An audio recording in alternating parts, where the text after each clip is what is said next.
Hello, and welcome to another episode of the Profit Minds podcast.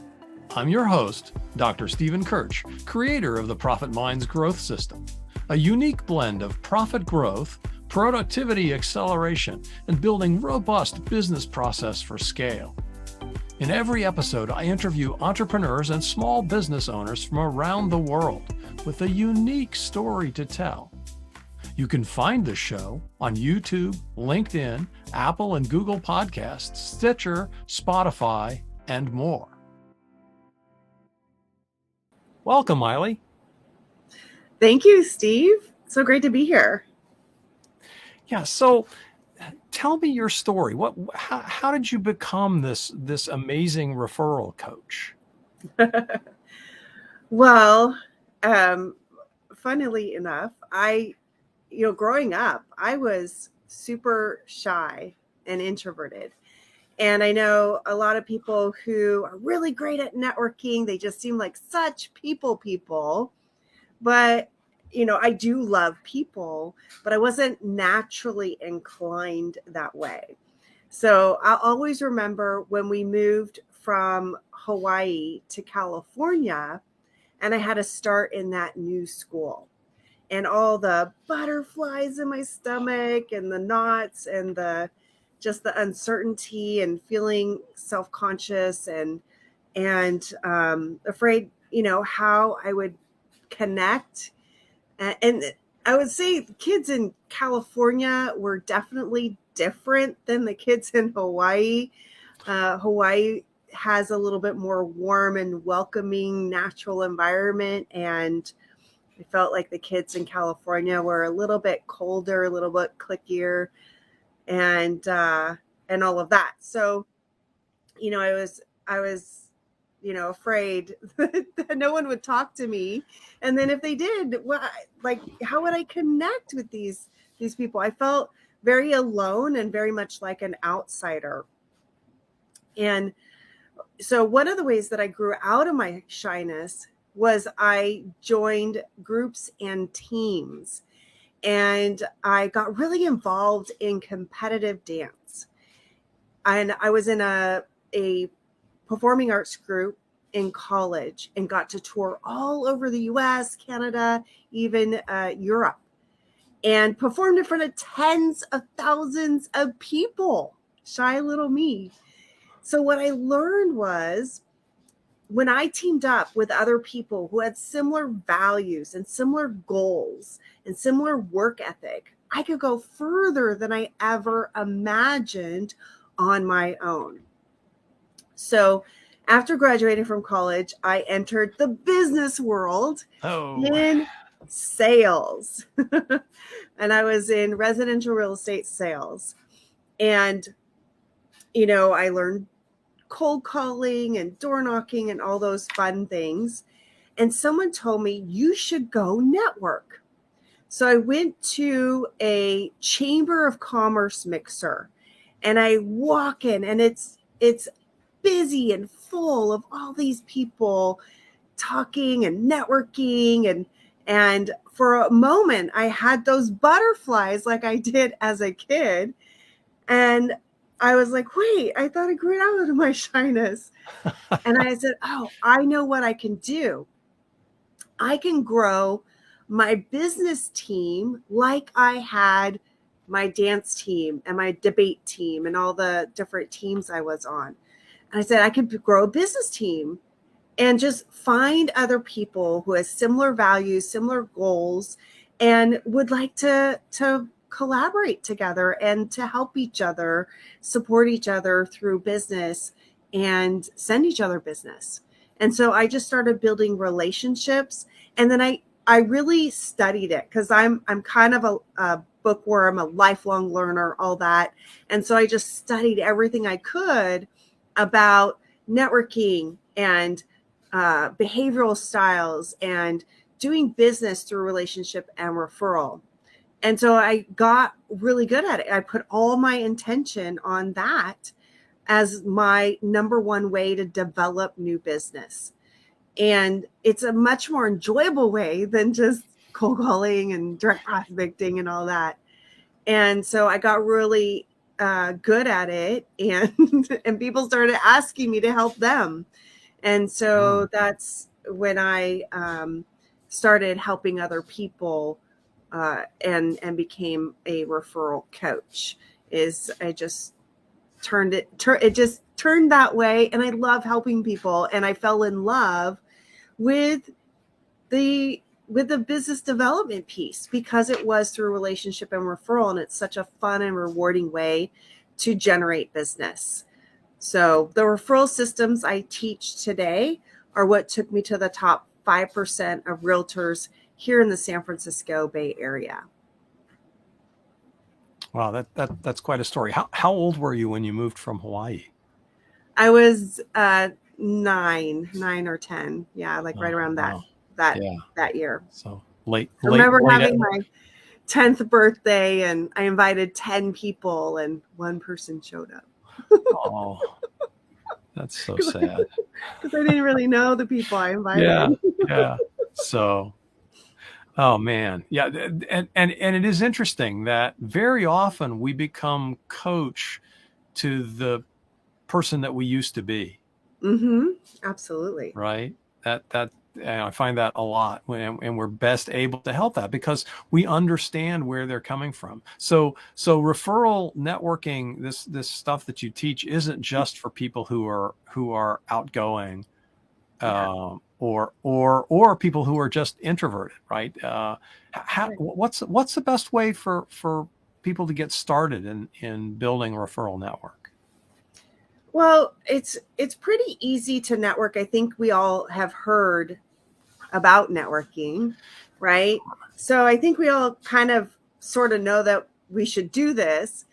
I think the difference is being strategic and really understanding how to go about it as a strategy to market your business, and a strategy to build a network that will send you the type of business that you really want. So first of all is to go out and start networking and find people who you can collaborate with, people who have complementary businesses to yours. So you have a similar client profile, and you're having a similar conversation. So it's natural to bring each other up in conversation. So when your clients need your business, they mostly likely need some other services at the same time or at a similar time. So you think about who do your clients also need support from, and build relationships with those types of businesses, and think about what other businesses could be referring you. So it's finding those referral relationships where you can refer over and over. And how do you feel about, let's say, paying for those referrals? Is that an important part of your program, or the referral fees and those kinds of things, or is that an individual choice? So a lot of my clients are attorneys and realtors and insurance, financial services. So they have a lot of restrictions around who they can pay a referral fee to. So I think the best way to develop referral-based business is based on relationship that's reciprocal. And so we're helping each other. And the thing about paying for referrals is if the client finds out that you got paid to send them to someone, that can put a seed of doubt in their mind. Did they do that because it's in their best interest and they pocketed some cash on that? Or was it in my best interest? So sometimes, I think it depends if it's customary and in that industry, if it's something that should be done, then absolutely. But you don't need to pay for referrals when you're doing it out of the genuine interest to help people, right? We're really helping people get connected to the people who are going to help them. and we're being connected to people we can help because it is in their best interest as well. So. Right. So it isn't necessarily a good idea to rely on it. I get the thought that, boy, did this person refer me to them because they really think they can help, or is it just to line their own pocket? Right. I think that could be that could be certainly a negative, unintended consequence. I think that's a really good point. And I will also say that this may surprise you, but you know, financial that financial piece is not the biggest motivator for referrals. It's really relationship. And the key principle or philosophy that I utilize is the law of reciprocity.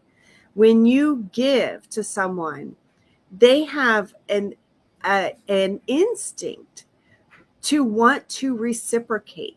So when we give, and oftentimes they want to give back bigger than what they received. So if we can properly activate that law of reciprocity by giving, then we can receive, and it's far more compelling than monetary gain. Right. And it needs to be, as I understand it, and you can correct me if I'm wrong, but it needs to be done out of that genuine desire to help, not out of I'm giving this to you so that at some point in the future you'll give it back to me. Right. Yes. I mean, ideally, and we want to just create a good place from where we're giving and where we're receiving. So I think, doing what's in the best interest of people. We care about people. We want to give good service. We want to be valued for what we offer. And the good people in our network and the good people that are clients are going to appreciate that. So how many like referral partners should a small business owner have? Oh, great question. So with my ongoing coaching clients, I have both group coaching clients and one-to-one clients. We work from a top 12 list. And what I found over the years, and so we have this whole referral network, all these people, I think a phrase that many people have heard before is our sphere of influence, right? And we have that sphere, right? We have all these people who could be sending us referrals, right? Everyone in our network is a potential referral source. But what I help my clients do is identify who are the best people to build a strategic referral relationship with. So we work from a top 12 list. And what I've found is most businesses only need 4 to 8 really great referral partners to have all the referrals they desire. So it's finding those handful. I mean, it sounds a lot like the 80-20 rule, right? 80% of your referrals are going to come from 20% of the people that refer to you. And so it's those 20% that you really want to focus on. That's right. Yeah. Mm-hmm. And are there typical, like for me as a business coach, because I'm helping businesses grow, one of the best referral sources for me is CPAs, because they see the financial situation that their clients are in. And so they know if they need help in growing. And by the way, when they send that referral to me, I'm also going to send that client back to them and say, hey, I need to see a P&L. Even if they don't normally do that, I'm going to ask that client to go back to that CPA and get more services from them, so that the CPA actually also wins by sending me that referral. Are there things like that happen that you find naturally in certain kinds of businesses? Yes, all businesses have those natural referral relationships. So how would somebody go about trying to figure that out? What's a good process? Well, again, just thinking about who else is talking to my client about the problems that are similar to what I solve, right? Or the problems that I solve. And then they don't solve those, they solve other problems. So, because a referral is just a solution to a problem, right? Right. So who are those other businesses? So you've got clients and who else are they working with? So find out who else are they working with? What other professionals are they uh, utilizing those services? And, when you're talking to your clients, things come up that you see that they need help on that is not what you do. So who are those professions, and can you build a relationship with those? So those are just easy ways to find typical professions that are great complements to your business and yours to theirs, that you can build a great referral relationship with. So if I'm just starting out, because I've done a Mhm. lot of networking, but I haven't really concentrated on building referral relationships. Mhm. Um, what's the process that you go through? What's the best way to do this? And like, how long do you think, how long should it take Oh, to start so getting? so one of the things about um, building relationships and referrals is the mindset is more of the long game, right? Hmm, sure. So it's not as immediate, although things can happen quickly. So when my clients start working with me, they usually quadruple the amount of referrals they receive within the first 3 months of working with me. And then we work on quality and consistency. So you can generate referrals pretty rapidly. But building relationship, as you know, it takes time. So you've been networking for years, so you probably already know people that you've known for years, and you've developed some trust, right? So it's that trust is essential to a referral relationship. I have to trust that you're going to do the right thing, right? I have to trust that you're going to take great care of anyone I send to you. I got to trust that you're going to be the professional, and do what's in the best interest of the client, right? And provide excellent service. So I need to trust that about you, and you need to trust that about me. So we need to build that relationship, and that can take time, and to learn about each other's businesses well enough that we can speak well about each other's businesses and understand it enough to know if we are standing in the middle of a referral, how do we bring each other up in conversation? How do we actually ask specific questions to assess the need?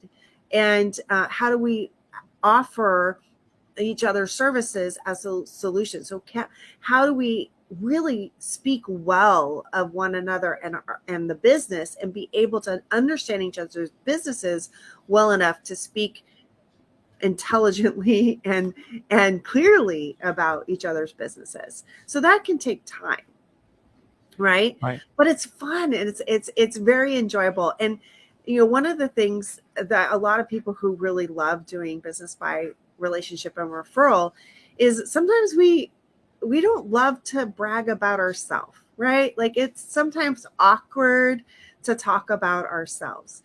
And that's one of the beautiful things about doing business through a relationship and referral. It feels really great, like, I'm gonna say how amazing Steve Kirch is. He's incredible, and it makes me feel good to talk about how amazing you are at what you do, and to talk about you. It's so much more enjoyable and easier, and I feel much better about it to talk about you than to talk about me. And the way that referrals work, and just people are really sensitive to being sold to, and pitched, that direct prospecting pitch. So if I say, I am awesome, you're going to be like, yeah, I don't know that I believe you. But if you say I'm awesome, then people are like, oh, she must be awesome, right?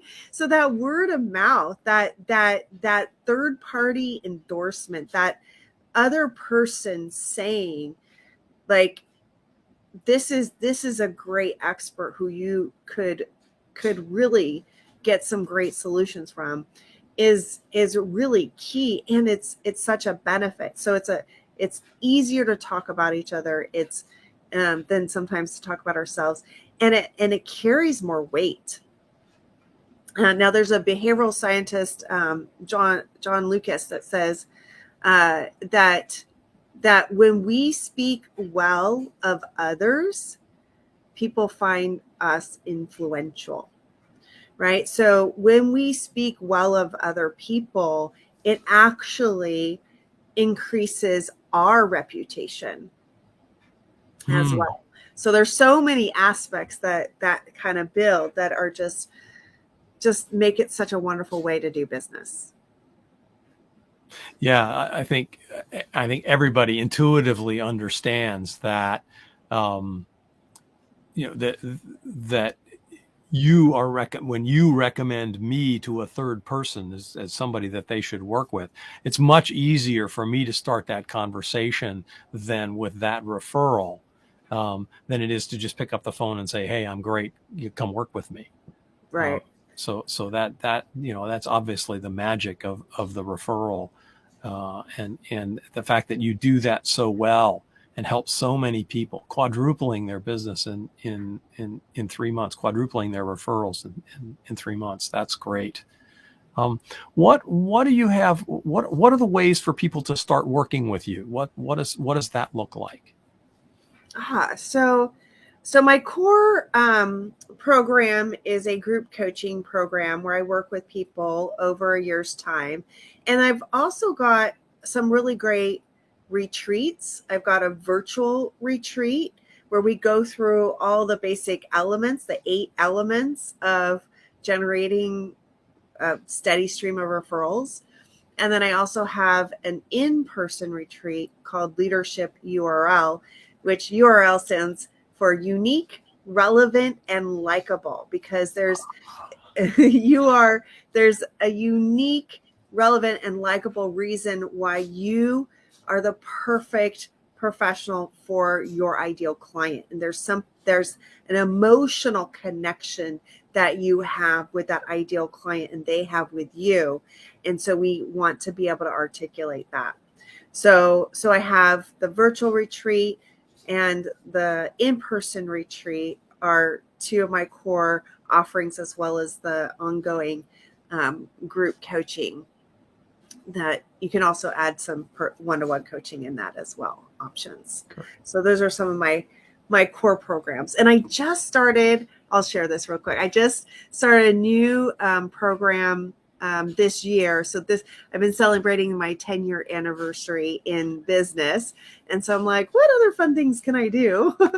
And so I created a new program called Referral Accelerator.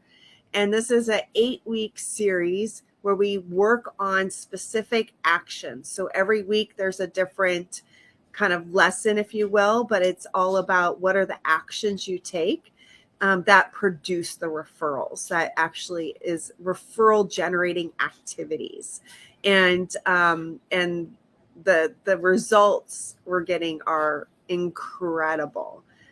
So it's a lot of fun. That's great. So what's the best way for people to get in touch with you if they want to find out more?